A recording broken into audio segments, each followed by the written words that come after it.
Der Medizinball ist ein wichtiges Utensil in eurem Tennistraining. Mit ihm könnt ihr eure Technik verbessern, verfeinern, aber auch an Explosivität und Schnelligkeit arbeiten. Warum der Medizinball in eurem Tennistraining nicht fehlen darf, das erfahrt ihr in meinem neuen Video.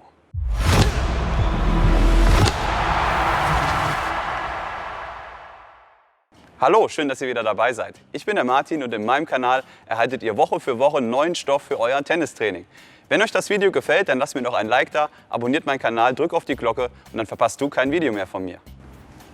Heute dreht sich alles rund um diesen Medizinball. Mit dem Medizinball, hier in diesem Fall 2 Kilo, könnt ihr eure Tennistechnik verbessern und an eurer Explosivität und Schnelligkeit arbeiten. Kommen wir zum ersten Punkt, das Optimieren der Tennistechnik mit Hilfe des Medizinballs. Und hier bist du als Tennistrainer angesprochen.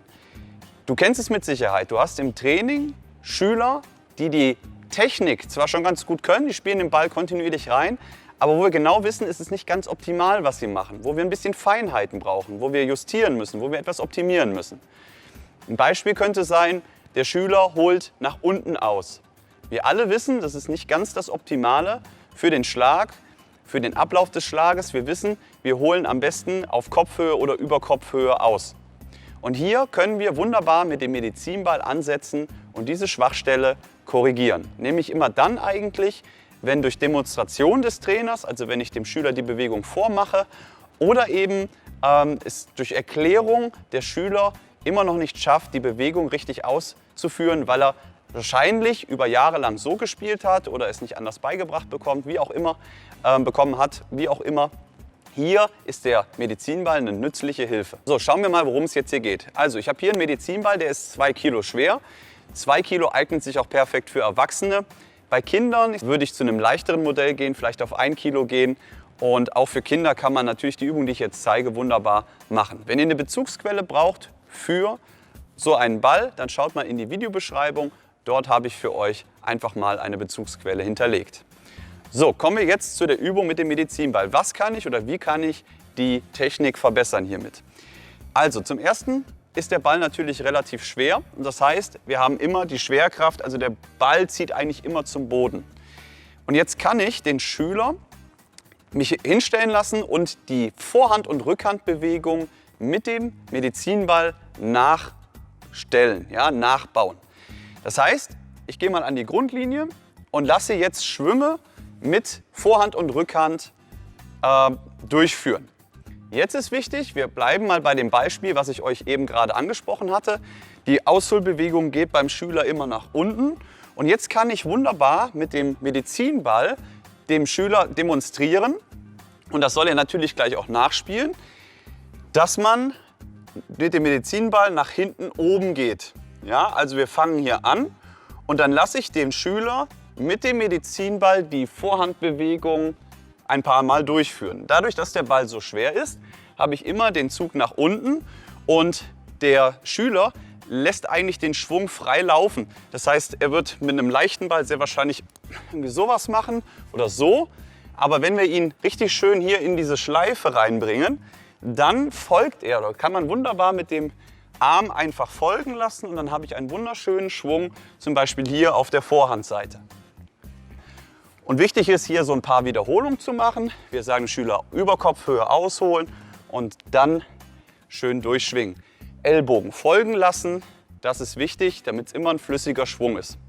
Also nicht das hier, das würde wahrscheinlich dann der Schüler machen, wie es gewohnt ist, sondern ihm beibringen, dass man hier anfängt. Wunderbar kann man mit dem Medizinball auch die unterschiedlichen Schlagstellungen trainieren. Also man kann jetzt zum Beispiel diese Vorhandbewegung, wenn der Schüler das schafft, kann man wunderbar als Basis nehmen, um dem Schüler auch den Unterschied zwischen seitlicher und offener Schlagstellung beizubringen. Der seitlichen Schlagstellung haben wir das linke Bein ja vorne. Und dann habe ich ja das eben gerade schon gezeigt. Das wäre im Prinzip diese Bewegung. Und jetzt können wir uns natürlich auch offen stellen und den Ball schön von hinten oben nach vorne unten. Eventuell wird die Rückfrage kommen, Trainer, Coach, sag mal, ich spiele doch die Vorhand mit einer Hand. Also mit einer Hand. Warum soll ich denn jetzt hier mit 2 Händen zurückgehen?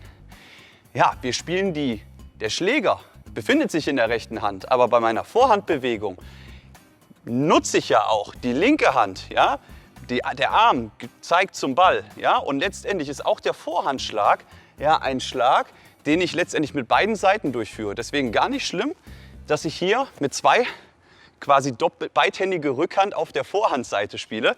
Das ist überhaupt nicht schlimm, denn letztendlich gewöhnt sich dadurch natürlich der Schüler auch bei der Vorhand mit beiden Armen zu arbeiten. Häufig hat man es auch eben so, dass die Schüler so spielen.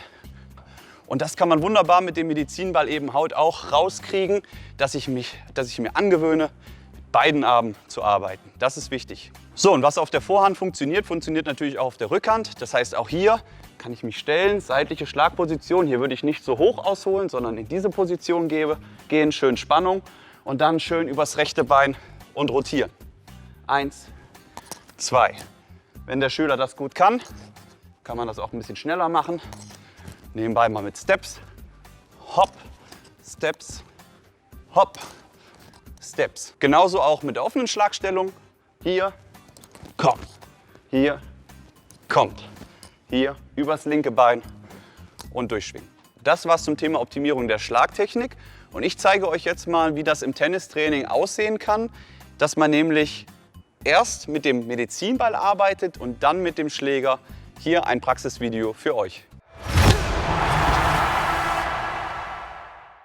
So, hier ein Beispiel, wie ich mit einem Spieler unserer ersten Herren an der Ausholbewegung arbeite. Mit dem Medizinball. Ich versuche ihn dahin zu bringen, den Medizinball schön nach hinten oben zu nehmen beim Ausholen. Und ihr seht schon jetzt hier, dass er damit Schwierigkeiten hat. Und mit dem Medizinball schaffe ich es jetzt und durch Demonstration ihn dazu bewegen, den Ball nach hinten oben zu nehmen. Das sieht man jetzt hier ganz gut. Das ist schon etwas besser gewesen. Und ich achte bei jedem Wurf darauf, dass er das gut macht. Hier jetzt mal umgedreht. Er soll immer wieder zurück zum Pylon gehen, soll früh ausholen, anlaufen und dann nach Möglichkeit ohne einen Stopp von hinten oben die Schleife durchführen und durchschwingen. Das macht er jetzt hier noch nicht ganz so gut. Hier, das ist schon besser. Jetzt folgt er auch richtig schön mit dem Ellbogen, das hat man gut gesehen. Und so arbeite ich hier Schritt für Schritt an der Technik. Das ist schon ganz gut, was er da jetzt macht. Er holt schön nach hinten oben aus, der Ellbogen folgt, die Rotation ist da und die Schwünge sind schon deutlich besser, als ihr es eben gerade gesehen habt. So, jetzt arbeite ich hier an einer Geschichte. Ich lasse ihn jetzt ein paar Mal mit dem Ball arbeiten, so wie wir es gerade gemacht haben. Das sind dann hier in dem Fall, glaube ich, so 4 bis 5 Würfe. Und wenn er mit denen fertig ist, dann lasse ich ihn sofort den Schläger nehmen und gleich diese Geschichte auch mit dem Schläger und dann mit einem richtigen Schlag durchführen. Hier auf der Rückhand. Und ihr seht, die Ausholbewegung ist jetzt schön oben, er schwingt durch. Der Ball ist schon technisch recht sauber, was er da spielt jetzt.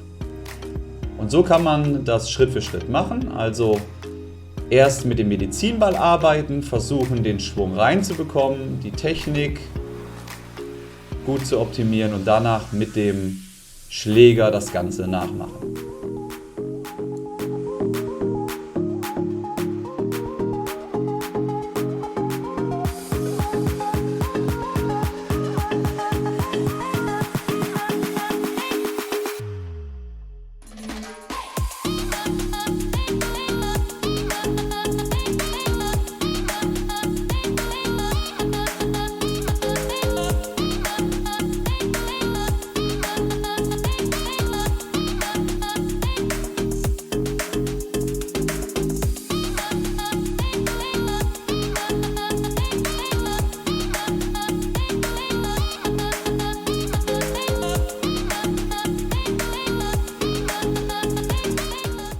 Aus diesem ganzen Gebilde lassen sich jetzt natürlich eine Menge Übungen formen. Ich will euch jetzt hier mal eine zeigen, das nennt man Achterübung. Und wir schlagen immer auf der rechten Seite Vorhand und auf der linken Seite Rückhand, beim Linkshänder natürlich andersrum. Und die Schlagausführung immer mit Medizinball. So, wir starten in den Steps, holen aus, laufen an, machen hier die Bewegung mit Medizinball auf der Vorhandseite, gehen vorne raus und sobald wir hier wieder die Mitte überquert haben, holen wir wieder neu aus für die Rückhand. Schlagen, vorne raus und wir holen wieder aus und durchschwingen. Und ausholen und durchschwingen. Vorne rein, Vorne hier rein, hinten raus. Immer sofort ausholen. Wichtig. Hier auch mal die unterschiedlichen Schlagstellungen berücksichtigen. Also mal offene Stellung auch spielen. Sowohl auf der Rückhand als auch auf der Vorhand. Genau. Ja? Und das kann man natürlich noch mit weiteren Übungen kombinieren. Und da ist eure Kreativität als Trainer gefragt. So, und schauen wir uns jetzt mal an, wie dieser Medizinball uns beim Thema Schnelligkeit, Kraftschnelligkeit weiterhelfen kann. 2 Kilo zu bewegen ist natürlich eine ganze Menge. Und wenn ich jetzt meine Power, meine Schlagpower verbessern möchte, kann ich mit dem Medizinball einige Übungen machen. Ich könnte beispielsweise mich mit dem Partner gegenüber aufstellen und in dieser Schlagbewegung den Ball übers Netz werfen. So schnell es geht. Wichtig ist hier immer eine schnelle Beschleunigung. Das heißt, wir geben maximales Tempo, maximale Beschleunigung, also hinlaufen und volles Rohr abwerfen. Ich habe beispielsweise im Training einen Schüler, mit dem möchte ich die Schlagschnelligkeit erhöhen. Hierzu gibt es in Kürze ein ganz eigenständiges Video, wie ihr die Schlagschnelligkeit erhöhen könnt. Einen kleinen Auszug daraus zeige ich euch jetzt. Nämlich, dass ich mit dem Medizinball erst die Übung mache, in einer schnellen Frequenz, in einer Frequenz, die über der Leistungsfähigkeit nach Möglichkeit geht. Also ich darf nicht 100% geben, sondern ich muss versuchen 120% zu geben. Und dann lasse ich den Schüler arbeiten mit dem Medizinball, Oberkörperrotation. Und das kann man wunderbar mit dem Medizinball üben, auf Vorhand und Rückhand, an Explosivität üben.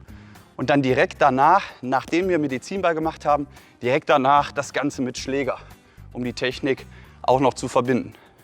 Ich hoffe, ich konnte euch jetzt einen kleinen Einblick geben, was man alles mit diesem Medizinball machen kann, welche Ansätze es gibt.